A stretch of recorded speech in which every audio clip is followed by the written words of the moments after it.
My name is Nina McKay. I'm a student nurse at the University of South Alabama, and today I'll be doing my enema and NG tube insertion today. I'll have my person scan the room.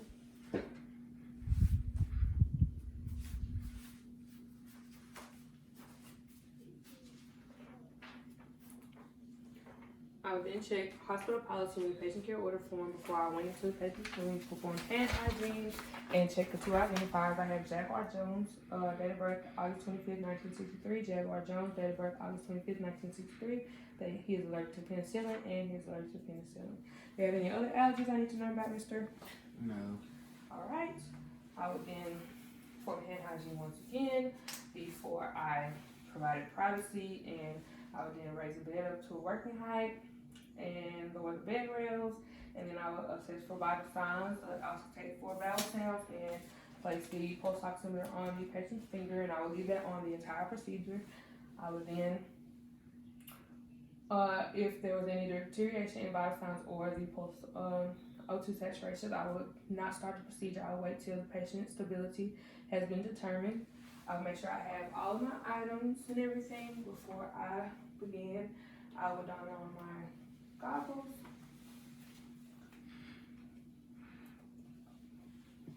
And my gloves.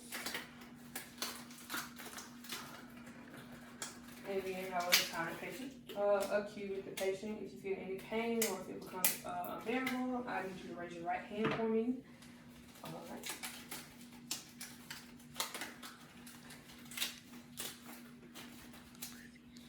Alright. Now I have this. I would place the patient in high power position if I was in a hospital setting, and then I would go to the table. I would, if I had a 6 milliliter plunger, I would loosen the plunger. I would also gather my tape and I would also add a dollop of lubricant to the upper 4 inches of the tubing. I have a tape for the permanent tape, the temporary tape, placement of the NG tube, and the placement of the date and time. And after that, I would then come to the patient and I would assess for a patent nair. If I can get you to cover each one of your nostrils so I can determine which one I'll be using. Today I'll be using your left nair. So I would then wipe off the patient's bridge of the nose, and I would wipe off with soap and water or an alcohol pad, and then I would pat dry. I would gather my equipment, and to determine how far I'll place the tubing, I would place it at the tip of the nose, and then I would go to the earlobe, and then I will go down to the xiphoid process. And it seems like I will be inserting it at 50. So I will place my tape on the 50 line.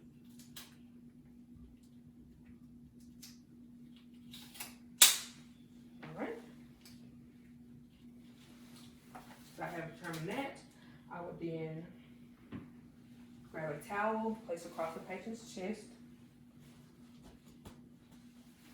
and grab a bowl to place on their abdomen or their lap to catch any emesis and hold the end of the NG tube in. I'm now finished with my bottle here.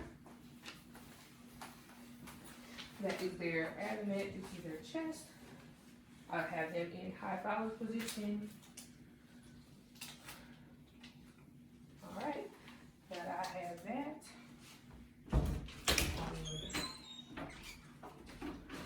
Gather my equipment again, and then I would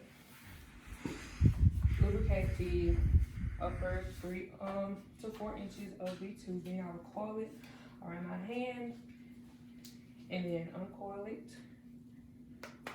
Place the end of the tube in the basin or whatever I'll be using. I would tell the patient to brace themselves that I will be inserting the tube in now. I will ask for them to remember the cueing sign that we had in place beforehand. I will enter downwards into the nostril and I would insert it I would insert it 1 to 2 inches every time I would ask the patient to also dry swallow for me. And once I have reached the nasopharynx, I will ask the patient to flex their head forward and take a couple of sips of water here. Every time the patient swallows, I will be inserting it 1 to 2 inches more, and I will also turn the tubing at 180 degrees until I have reached the tape that I have determined where it needs to be stopped. And then I would place it on their cheek, place the tape temporarily on their cheek. All right.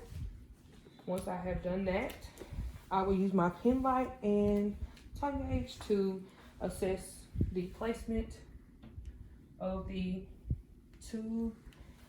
To also assess the placement of the tubing, I could get an X-ray done. I could assess the pH if needed, or I would have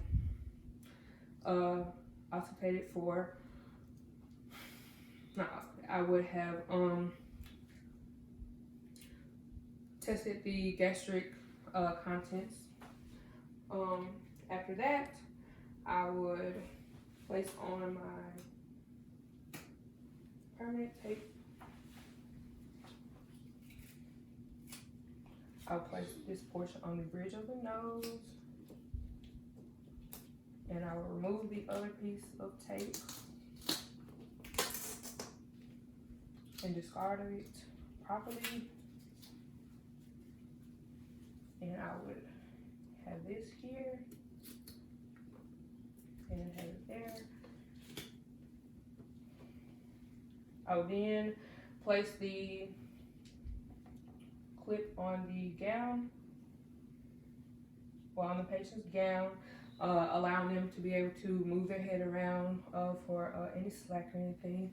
I would also like to note that if the patient had any respiratory issues or was coughing while I was inserting the tubing, I would have pulled the tubing up to the posterior nasopharynx, and I will wait till the patient stopped coughing or the respiratory issue has resolved itself before I continued with my insertion of the tubing.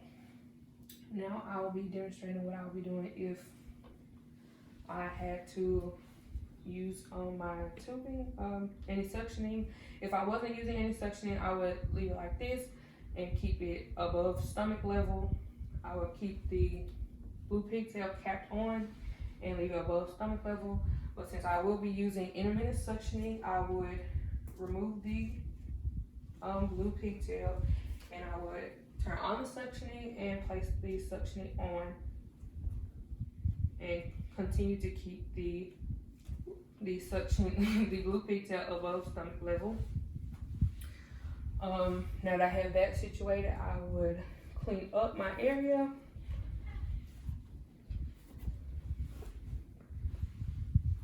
Everything, and then I would before I left the room, I would lower the bed down to the lowest setting, leaving the head of the bed at 30 degrees and raising the side rails up. I would have the call button near them so they could call at any time they desired. And then I would make sure I clean up everything.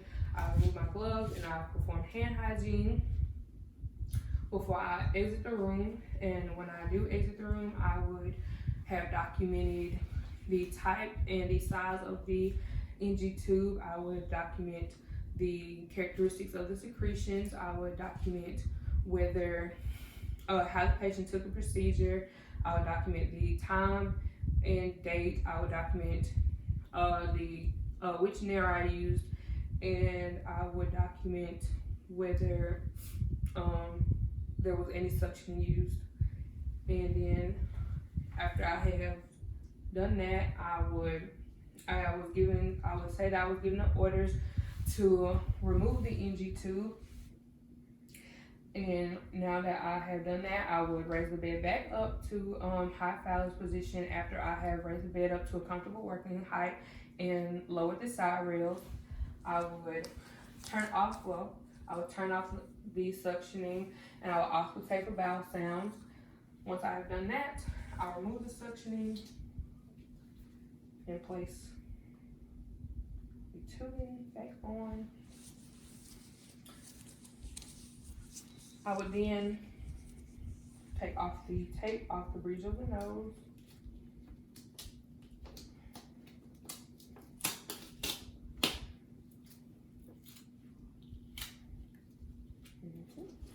And then I would tell the patient to take a deep breath and hold it as I am removing the tubing. I will be careful and I will be gentle as I am removing it. I will also have kinked it on itself before I remove the tubing.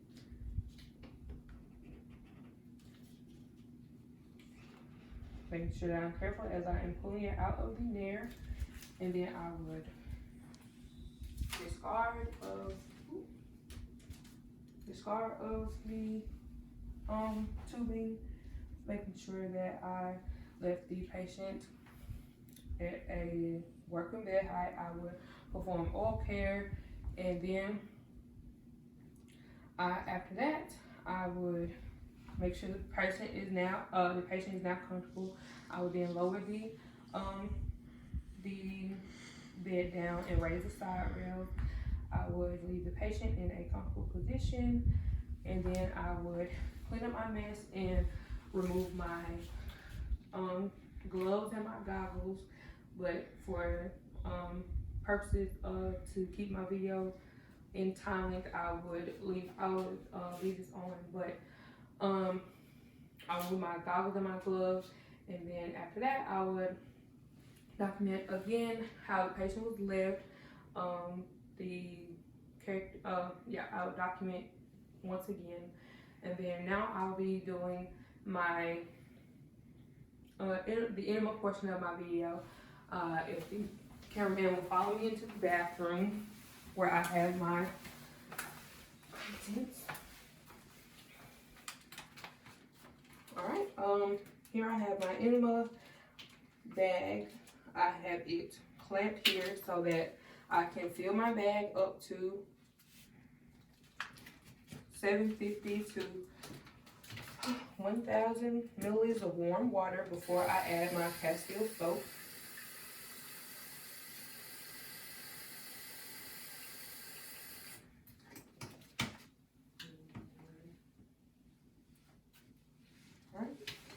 Hold on 1 second. My warm water into my bag. Alright, I have 750 to 1,000 milliliters of water. Yes, ma'am. Alright.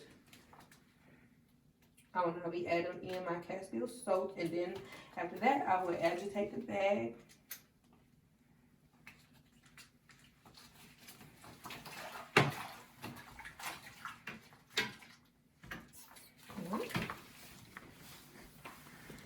I would then go into the patient's room, and then I would place the bag on a firm surface for now, due to the fact that I do not have a IV pole. I will also keep my bedpan near me to catch any content that come out of the rectum. Because my bag is clamped, I can leave it there as I place raise the patient's bed up to a normal working height and lower the side rail. I will then place the patient in left lateral Sims position. I would then remove the top to the enema and add more lubricant to the enema tube. I would tell the patient that I will be inserting the enema now, and I would ask them to bear down. I would place my hand on the patient's hip, and then I would place my hand on the patient's hip and then then I would spread their buttocks, and then I would tell the patient I'll be inserting the tubing now. If they had hemorrhoids, I would tell them to bear down. And then now I'll be inserting the tubing 3 to 4 inches, and then making sure that the patient understands that I would insert. I will then leave the, keep my hand here to hold the enema inside of the rectum the entire time. I'll take the tubing off of the, I'll take the enema off of the bag. No, I'll take the enema off of the IV pole, and I will raise the bag up, and I will unclamp it if this wasn't a box, but I would have unclamped it and allowed the enema to flow.